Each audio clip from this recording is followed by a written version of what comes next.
नमस्कार, मैं रमेश कुमार यादव आपका अपने इस channel health and physical education में स्वागत करता हूं। आइए फ्रेंड्स, आज हम आप लोगों के लिए लेकर आए हैं ब्लड से संबंधित आपका एक क्लास।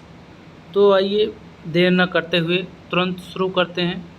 आज का टॉपिक ब्लड, रक्त। ठीक है, तो रक्त क्या होता है फ्रेंड्स? रक्त एक तरल संयोजी ऊतक होता है। पूछा जाता है रक्त क्या है?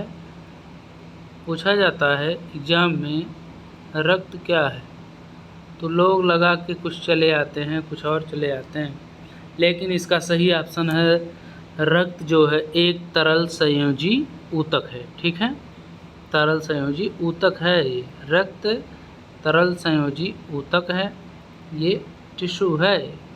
ठीक है, रक्त के जो होते हैं दो भाग होते हैं। रक्त के दो भाग होते हैं, कौन कौन से होते हैं?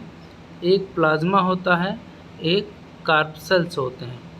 ठीक है, ये प्लाज्मा है, ये कार्पसेल्स होते हैं। ठीक है, तो प्लाज्मा जो होता है 55% प्लाज्मा होता है और 45% क्या होता है? कार्पसेल्स होते हैं। ठीक है, रक्त एक विशेष संयोजी ऊतक है जिसमें द्रव, मैट्रिक्स, प्लाज्मा और गठित तत्व होते हैं। ठीक है, मैट्रिक्स होता है प्लाज्मा में, जो है गठित तत्व होते हैं द्रव में, वो जो क्या होता है उसे ब्लड कहते हैं। तो फ्रेंड्स, जो भी इस चैनल पर नए हो कृपया चैनल को सब्सक्राइब करें, वीडियो को लाइक शेयर करना ना भूलें और बेल आइकन भी दबाएं, जिससे वीडियो की हर नोटिफिकेशन आप तक पहुंचती रहे। ठीक है, अब देखते हैं कि प्लाज्मा क्या है। प्लाज्मा का जो होता है, प्लाज्मा का 90 से 92% पानी है और प्रोटीन इसमें जो होती है वो 6 से 8% का योगदान देती है। फाइब्रिनोजन, ग्लोब्यूलिन और एल्ब्यूमिन प्रमुख प्रोटीन होते हैं किसके? प्लाज्मा के। प्लाज्मा के जो प्रोटीन होते हैं मुख्य, फाइब्रिनोजन, ग्लोब्यूलिन, एल्ब्यूमिन और प्रमुख प्रोटीन है ये। फाइब्रिनोजन सबसे बड़ा रक्त प्रोटीन है। फाइब्रिनोजन क्या है? फाइब्रिनोजन सबसे बड़ा रक्त प्रोटीन है जो रक्त को थक्के या जमावट के लिए आवश्यक होता है। ग्लोब्यूलिन प्राथमिक शरीर के रक्षा तंत्र में शामिल होते हैं और एल्ब्यूमिन ऑस्मोटिक संतुलन में मदद करते हैं। ठीक है, उसके बाद है एल्ब्यूमिन सबसे छोटे रक्त प्रोटीन है। सबसे बड़ा रक्त प्रोटीन कौन है? सबसे बड़ा रक्त प्रोटीन फाइब्रिनोजन है और सबसे छोटा रक्त प्रोटीन क्या फ्रेंड्स? एल्ब्यूमिन है। ये पूछा जा सकता है, इसे आप नोट कर लीजिएगा। उसके बाद है थक्के के बिना प्लाज्मा को सीरम कहा जाता है। थक्के के बिना प्लाज्मा को क्या कहा जाता है? जो थक्के के जो एलिमेंट हैं उनको छोड़कर, जो थक्के के तत्व होते हैं उनको छोड़कर जो प्लाज्मा में बचता है उसे हम सीरम कहते हैं। उसे हम सीरम, क्लॉटिंग एलिमेंट्स को छोड़कर जो बचता है उसे क्या कहते हैं? सीरम कहते हैं। यह थोड़ा क्षारीय पारदर्शी होता है। यह कैसा होता है? थोड़ा क्षारीय और पारदर्शी होता है। प्लाज्मा जो होता है इसमें 7% क्या होता है? प्रोटीन होगा। प्रोटीन कितने परसेंट होता है प्लाज्मा में? 7% होता है, जिसमें एल्ब्यूमिन की मात्रा 4.4%, ग्लोब्यूलिन की मात्रा 2.3%, फाइब्रिनोजन की मात्रा 0.3% होती है। ठीक है, अब देखते हैं कार्पसेल्स। कार्पसेल्स जो होता है ये ट्यूब द्वारा आप इसको इकट्ठा कर सकते हैं और रक्त कोशिकाओं में प्रतिशत को हेमेटोक्राइट वैल्यू कहा जाता है। ये थोड़ा गलत टाइप हो गया है, ये है हेमेटोक्राइट वैल्यू। हेमेटोक्राइट वैल्यू है कोशिकाओं के प्रतिशत को क्या कहते हैं? तो हेमेटोक्राइट वैल्यू कहा जाता है। नेक्स्ट है फॉर्म्ड एलिमेंट या गठित एलिमेंट। तो इरिथ्रोसाइट, ल्यूकोसाइट और प्लेटलेट्स को गठित तत्व कहा जाता है। जो ये हैं जो एक ही ब्लड के अंदर मौजूद होते हैं उनको फॉर्म्ड एलिमेंट कहते हैं। अब पढ़ते हैं आरबीसी के बारे में, रेड ब्लड कार्पसेल्स के बारे में पढ़ते हैं। अर्थात रेड ब्लड कार्पसेल्स आरबीसी को और क्या कहते हैं? इसको एरिथ्रोसाइट्स कहते हैं। फ्रेंड्स, पूछा जाता है कि आरबीसी को और क्या कहा जाता है? तो आरबीसी को कहा जाता है एरिथ्रोसाइट्स भी कहा जाता है। इसके बारे में देखते हैं। एरिथ्रोसाइट्स या लाल रक्त कोशिकाएं रक्त में सभी कोशिकाओं में सबसे प्रचुर मात्रा में है। स्वस्थ वयस्क व्यक्ति में औसत 5 मिलियन से 5.5 मिलियन आरबीसी मिलीमीटर घन में होती है। जो मिलीमीटर क्यूब में 1 मिलीमीटर क्यूब में रक्त की मात्रा जो होती है औसतन 5 से 5.5 मिलियन तक की होती है। ठीक है, वयस्क व्यक्ति में। वयस्कों में लाल अस्थि मज्जा में आरबीसी का निर्माण होता है। अधिकांश स्तनधारियों में आरबीसी न्यूक्लियस से रहित होते हैं। जो ये एरिथ्रोसाइट होता है इसमें न्यूक्लियस का अभाव होता है, इसमें न्यूक्लियस नहीं होता। ठीक है, ये कैसे होते हैं? ये उभयलिंगी अर्थात बाइकॉन्केव होते हैं। ये कैसे होते हैं? बाइकॉन्केव होते हैं। इस तरह तस्तरी के आकार के होते हैं, तस्तरी के आकार। उनके पास लाल रंग का आयरन युक्त जटिल प्रोटीन होता है जिसे क्या कहते हैं? हीमोग्लोबिन कहते हैं। जो इसमें प्रोटीन पाया जाता है लाल रंग का आयरन युक्त होता है उसे हीमोग्लोबिन कहते हैं। एक स्वस्थ व्यक्ति में प्रत्येक 100 मिलीलीटर रक्त में 12 से 16 ग्राम हीमोग्लोबिन होता है। 100 मिलीलीटर रक्त में, नोट कर लीजिएगा, 100 मिलीलीटर रक्त में 12 से 16 ग्राम हीमोग्लोबिन होता है। हीमोग्लोबिन संयुक्त प्रोटीन है जो ग्लोब्यूलिन और हीम नामक प्रोटीन से बना है। क्या है? ग्लोब्यूलिन और हीम नामक प्रोटीन से बना है जिसे हीमोग्लोबिन कहा जाता है। हीम क्या है? हीम होता है प्रोटीन और ग्लोब्यूलिन क्या होता है? हीम होता है, क्या होता है? हीम होता है आयरन होता है। ठीक है, और ग्लोबिन क्या होता है? प्रोटीन होता है। ठीक है, हीम एक क्या है? आयरन। देखिए यहाँ है, हीम एक आयरन है कॉम्प्लेक्स में प्रोफ्रिन। ठीक है, और आयरन और प्रोटीन हीमोग्लोबिन के संश्लेषण के लिए आवश्यक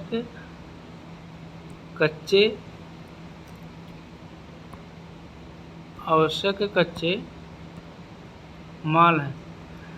पॉलीसिथेमिया नामक, अब आ गया पॉलीसिथेमिया नामक आरबीसी गिनती में असामान्य वृद्धि। पॉलीसिथेमिया नामक रोग किसे कहते हैं? जब आपके आरबीसी की गिनती में असामान्य वृद्धि हो जाती है तो उसे पॉलीसिथेमिया कहते हैं। आरबीसी की संख्या में कमी को एरिथ्रोसाइटोपिनिया कहते हैं। अगर कमी हो जाती है तो क्या बोलते हैं? एरिथ्रोसाइटोपिनिया बोलते हैं। आरबीसी की संख्या में वृद्धि ऑक्सीजन की बढ़ी हुई मांग को पूरा करने के लिए मांसपेशियों के व्यायाम के दौरान और उच्च ऊंचाई पर हवा की कम ऑक्सीजन सामग्री से निपटने के लिए हो सकती है। एरिथ्रोसाइट्स के निर्माण को एरिथ्रोपोइसिस कहते हैं। एरिथ्रोसाइट्स का जो निर्माण होता है उस क्रिया को क्या कहते हैं? एरिथ्रोपोइसिस कहा जाता है। ठीक है, नेक्स्ट आगे देखते हैं। भ्रूण अवस्था में आरबीसी का निर्माण जर्दी थैली यॉक सेल। जर्दी थैली मतलब क्या होता है? इसका मतलब होता है यॉक सेल।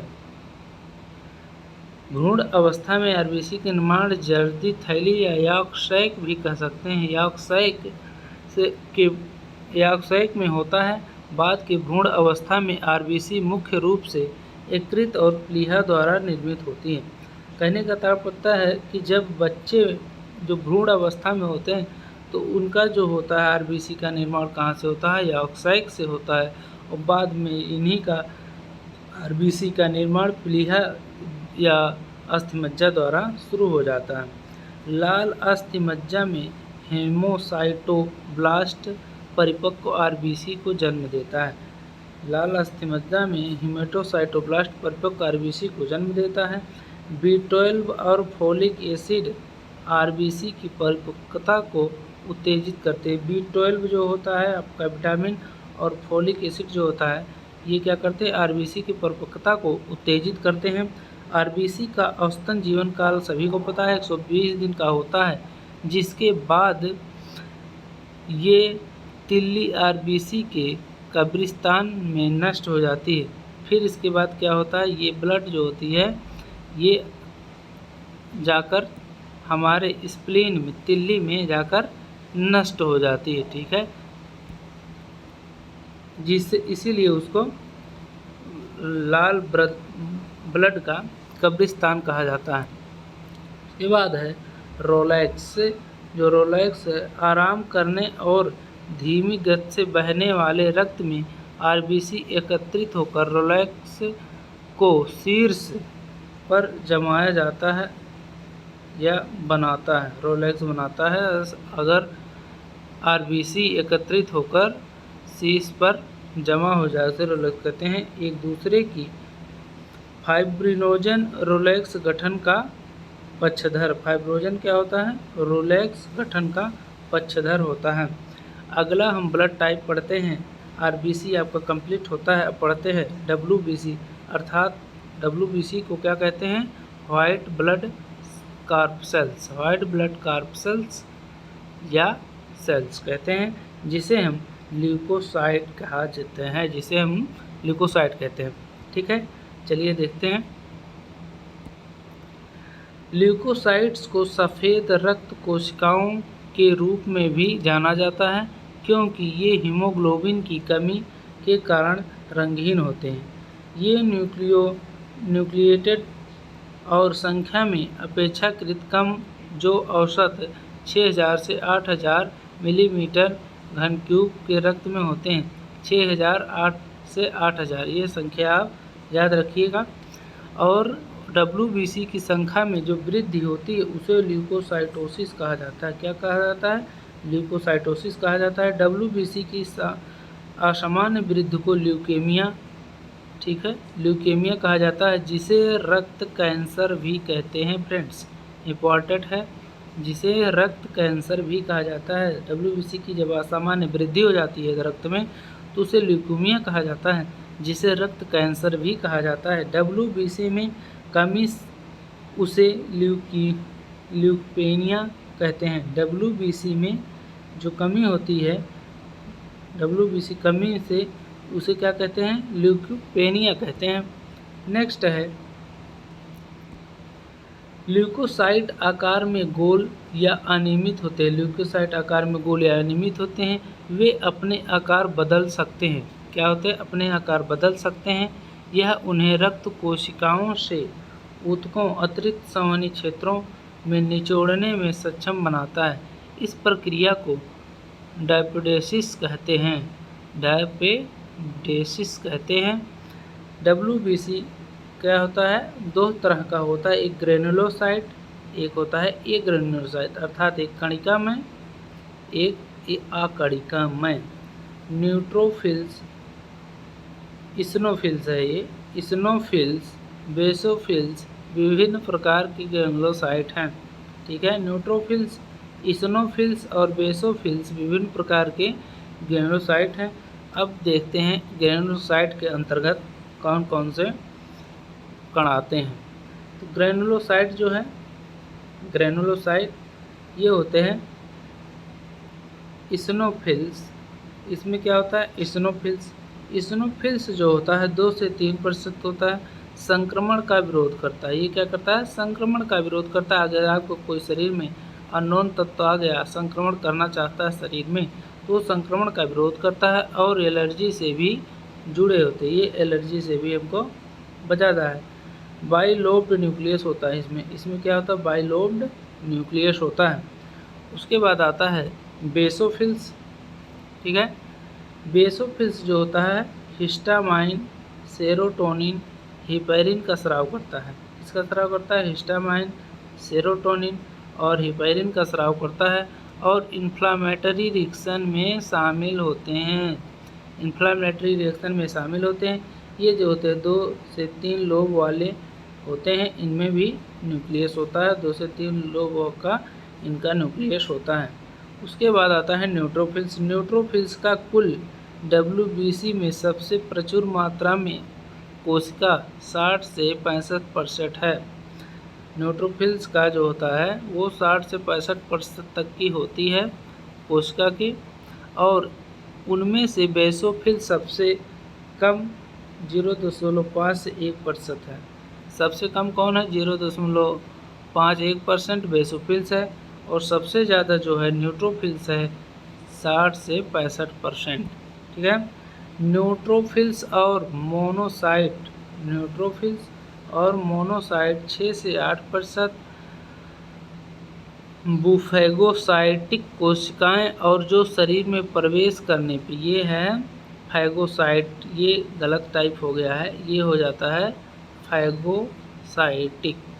फैगोसाइट कोशिकाएं जो शरीर के प्रवेश करने वाले बाहरी जीवों को नष्ट कर देती हैं। ठीक है। 2 से 5 लोब का इनका न्यूक्लियस होता है, 2 से 5 लोब का। मादा स्तनधारियों में कुछ न्यूट्रोफिल्स में एक ठंडल द्वारा उनके नाभिक से जुड़ा एक छोटा गोलाकार लोब होता है। इस लोब को ड्रम स्टिक सेक्स क्रोमैटिक या बॉर बॉडी कहा जाता है। ठीक है। फैगोसाइट के रूप में कार्य करते हैं, फैगोसाइट रूप में कार्य करते हैं। ये शरीर को जो अन्य जो बाहरी जीव आते हैं, जो बाहरी कीट या कुछ आते हैं हानिकारक तत्व, उनको ये नष्ट करने का कार्य करता है। ठीक है।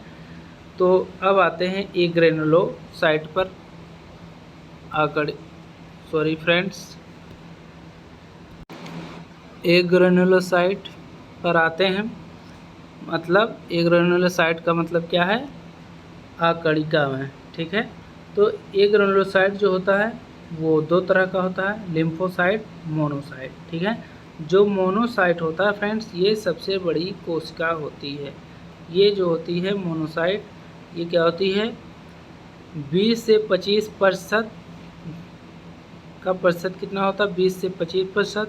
2 प्रमुख प्रकार के होते हैं, ये भी 2 प्रकार के होते हैं। कौन कौन से? बी लिम्फोसाइट और टी लिम्फोसाइट। बी और टी लिम्फोसाइट दोनों शरीर की प्रतिरक्षा प्रक्रिया के लिए जिम्मेदार हैं। दोनों किसके लिए जिम्मेदार हैं? शरीर की प्रतिरक्षा प्रक्रिया के लिए। अब देखते हैं मोनोसाइट के बारे में। क्या है? मोनोसाइट्स जो होता है गुर्दे के आकार का, मतलब बीन शेप का होता है, गुर्दे का आकार का होता है, बीन शेप का होता है। फैगोसाइट के रूप में कार्य करता है, फैगोसाइट के रूप में कार्य करता है। न्यूक्लियस हारसू के आकार का होता है। जो इसका न्यूक्लियस होता है ये घोड़े के नाल के आकार का होता है। ठीक है। ये घोड़े के नाल के आकार का होता है।